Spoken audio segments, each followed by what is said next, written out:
Welcome to Mischief Wargaming. I'm John, and this is Don't Look Back.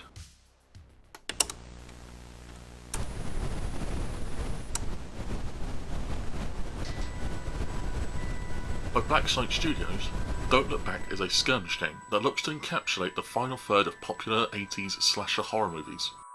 A solo or cooperative game, players control unlucky survivors as they try to escape the killer, who is controlled by their own set of rules. The scenario, or plot, for this game is called camping. The survivors are woken in the night realising that they aren't alone in these woods. The road out isn't too far from here. If they can reach it, they can flag down a car and get help. But the woods are dark between there and here. The four survivors that I will be taking in this game are Alice Grace, a cheerleader in the local high school. Grace is a fast support character, able to encourage others in addition to her other actions.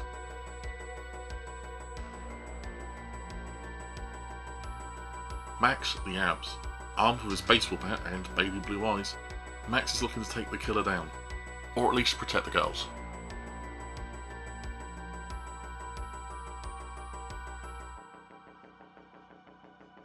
Seth Newton, the typical nerd. Seth is neither good in a fight nor particularly fast, but with his smarts and his flashlight he can spot what's coming before the others.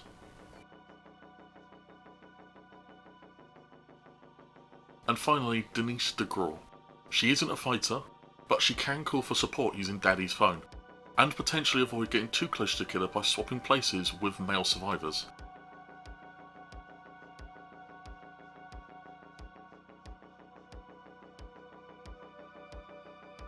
The killer is usually randomly generated during this game, but I am using the plot's themed killer.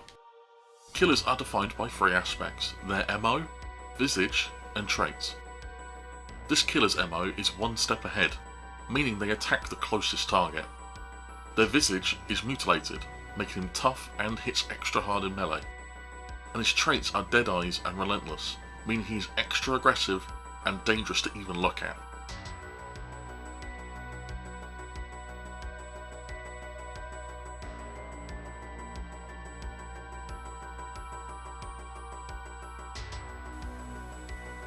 The survivors start in their campsite. To win, I need at least one survivor to reach the road in the opposite corner, between these fences, and pass an awareness check to flag down a car for help. Throughout the map are points of interest and fright tokens, placed at the camping supplies, destroyed campsite, and abandoned picnic. Additionally, there is an extra fright token nearer the starting campsite. Furthermore, the bases with trees are difficult area terrain, making survivors slow if they move through them, and they can cause jump scares.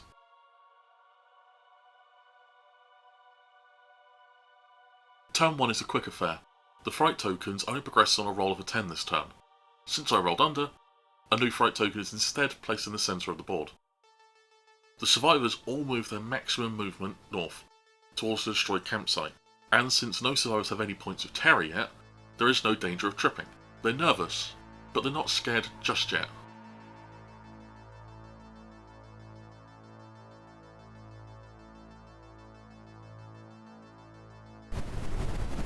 Turn 2 begins with a fright roll of a 10. When this happens, I roll for each individual fright token. A low roll, like the one for the camping supplies, means a token is removed. There's nothing there, for now. A middle roll means that the token is moved 6 inches towards the nearest survivor, which every other token rolled.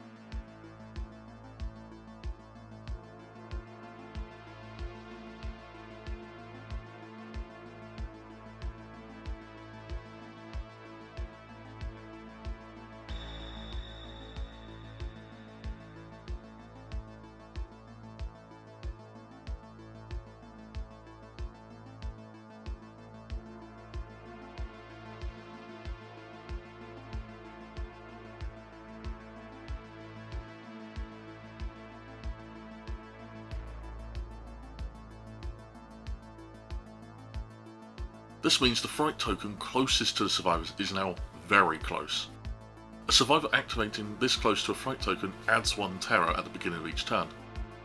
Seth activates first, and I want to deal with this token. Gaining terror early I feel is going to be bad. For Seth's first action, I try to get rid of the fright token with the action It's Nothing, see? This lets me activate a fright token, but I can modify the result, giving me more of a chance to remove it. Unfortunately I failed. I spend a luck token to re-roll it and succeed, however the result is bad, a 9.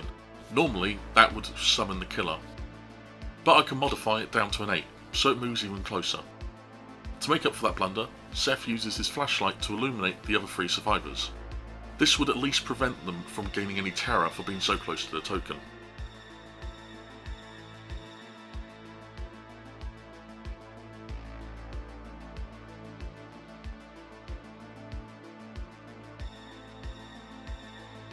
Max and Denise both continue their move towards the destroyed campsite.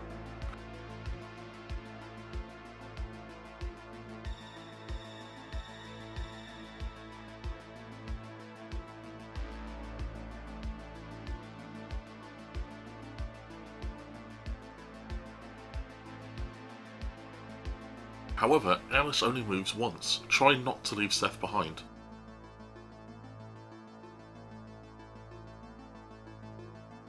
She then tries her own It's Nothing C. This time it succeeds, and the fright token is then removed.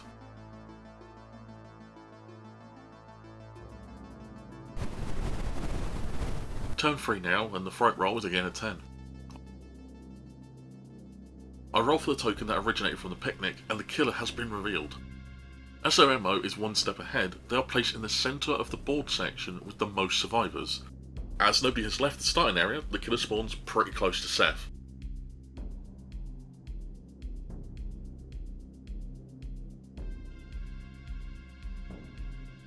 The other 2 tokens are moved even closer, both close enough to affect the survivors.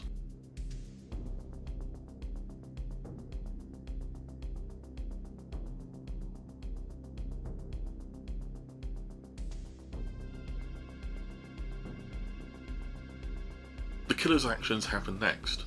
The killer moves a random amount each turn, but his movement is increased for each point of terror his target has. This killer is pretty simple-minded and targets the closest survivor, which means he is dangerously close to Seth, but not quite in range to attack him. He does, however, cause the flashlight to turn off. Alice activates first this turn, gaining 1 terror for being so close to the token, and 1 terror for being within sight of the killer. She moves and then tries to save Seth by using a distract action. The killer is then moved 3 inches directly towards Alice.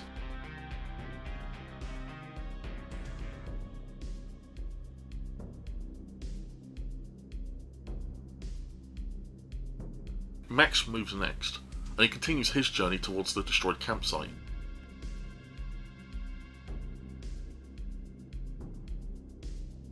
He doesn't trip,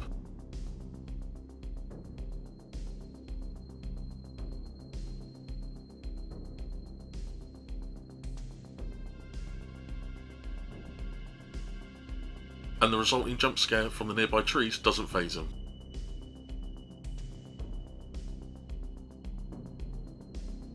Seth's move is next. Gaining 1 terror for being in sight of the killer, he runs as fast as he can away from him.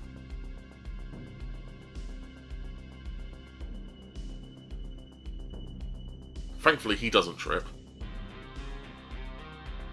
Denise gains 2 terror and moves her full amount. She also doesn't trip.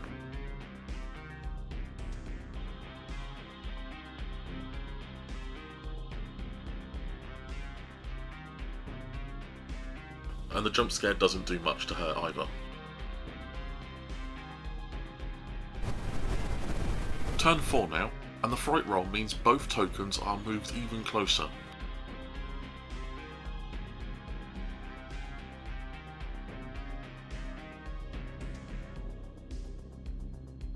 Practically surrounding Alice and Denise.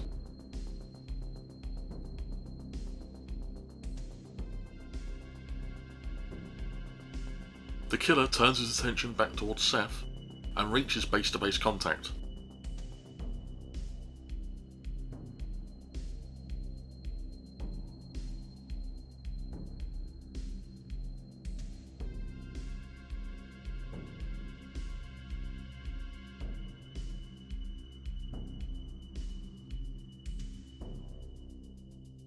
With his rusted axe, the killer attacks Seth, causing 3 damage.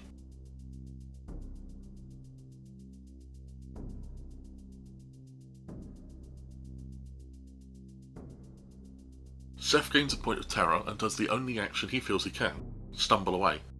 He moves 2 inches away from the killer and has to test to see if he trips. Thankfully he doesn't.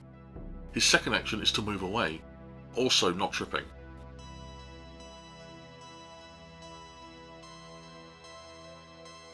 For Alice's turn, she gains a whopping 3 terror, 2 for each fright token and 1 for being in sight of the killer. She distracts the killer again, pulling him towards her and importantly away from Seth. Next she tries to use It's Nothing See, but the roll fails, even after a luck reroll.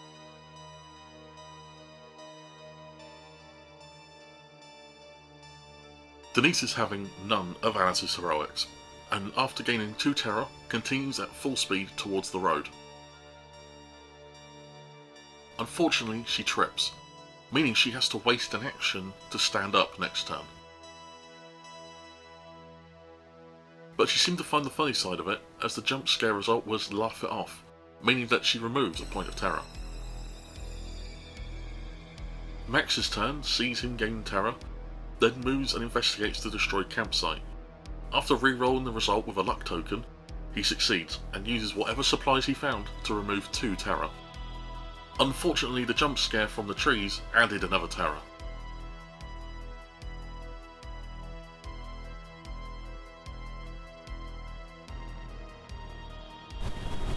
It's turn 5 now, and by this point in the game, the mounting tension means I don't have to roll to activate fright tokens.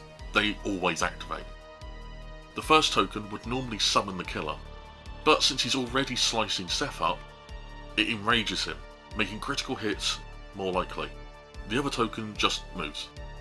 The killer charges at Seth, but fails to hit him. Alice gains another 2 terror, putting her at 7, dangerously close to succumbing. She moves a full amount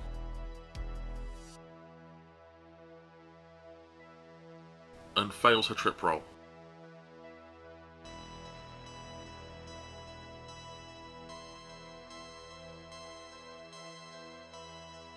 Denise stands up, and before she moves, the nearby woods causes another jump scare. Again, the roll of a 9 means that she can remove the terror point that she gained a second ago. She then moves, and this time doesn't trip.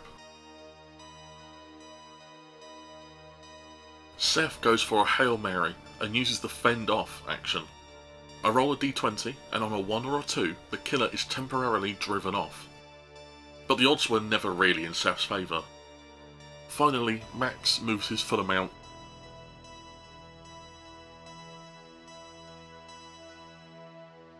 and also trips. Turn 6 begins with both fright tokens enraging the killer, but since he's already enraged, they essentially do nothing.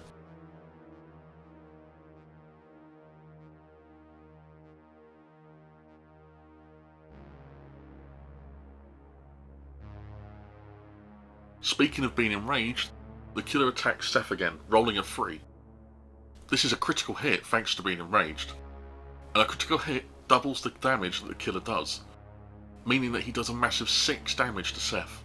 He's hanging on by a thread here. Since Seth is pretty much doomed, I use his flashlight to place a pool of light in range of Alice, and try to stumble away from the killer.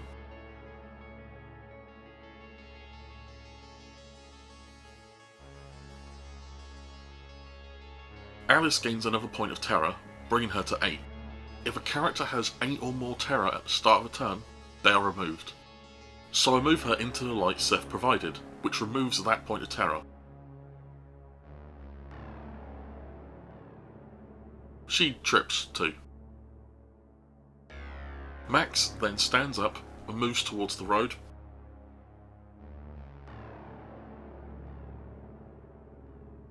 but trips again. Denise is able to take her time. She moves just once, but can then use the Take a Breath action, which allows her to remove the point of terror that she gained earlier in the turn. Turn 7 starts with the killer becoming enraged again, and the other token moving.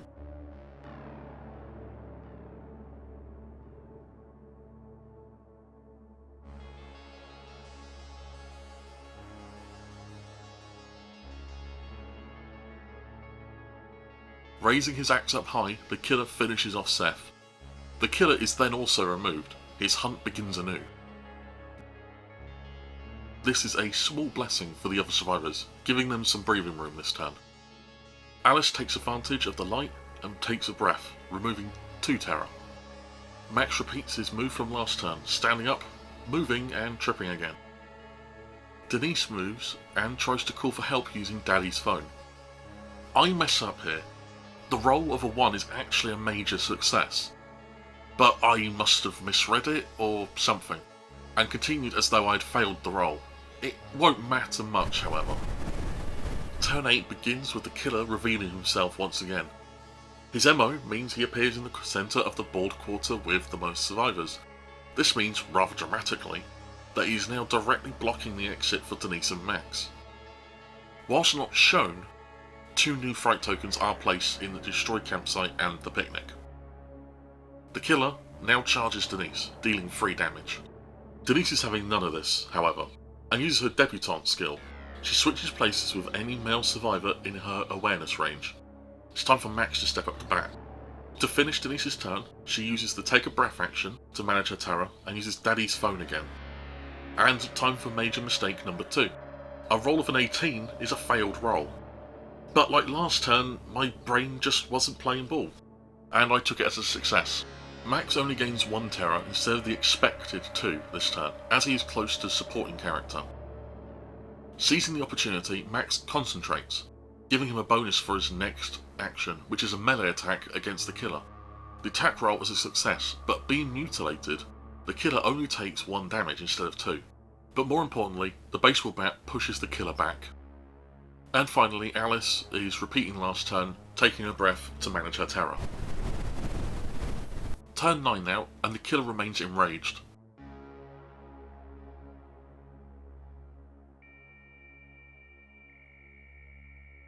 Supporting characters are always a priority target for killers, so the killer ignores Denise and Max and charges the support character.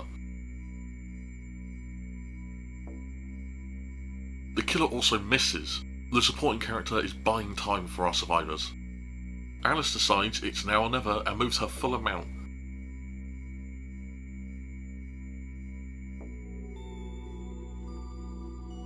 And doesn't trip this time.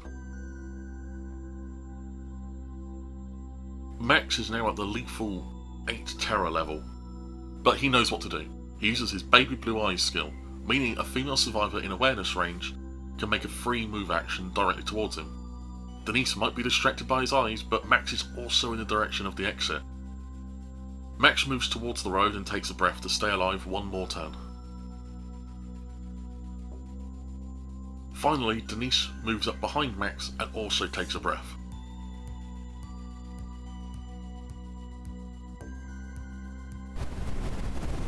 Turn 10, and the killer finishes off the supporting character, which in turn adds extra terror to all 3 survivors.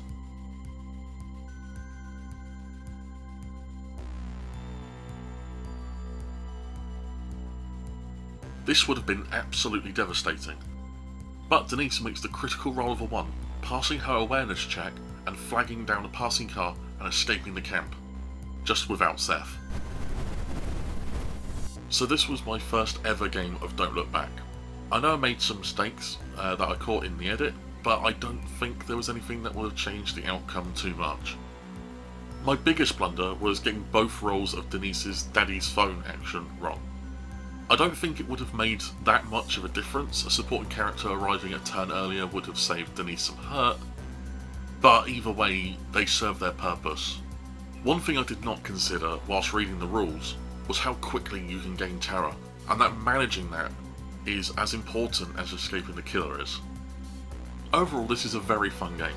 It's very quick and very simple, especially in comparison to something like Fallout Wasteland Warfare, which, whilst entertaining in its own regard, is a lot denser and requires more bookkeeping.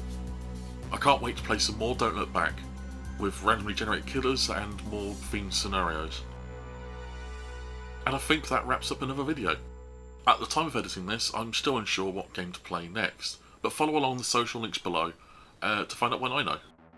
Until then, thank you all very much for watching, take care.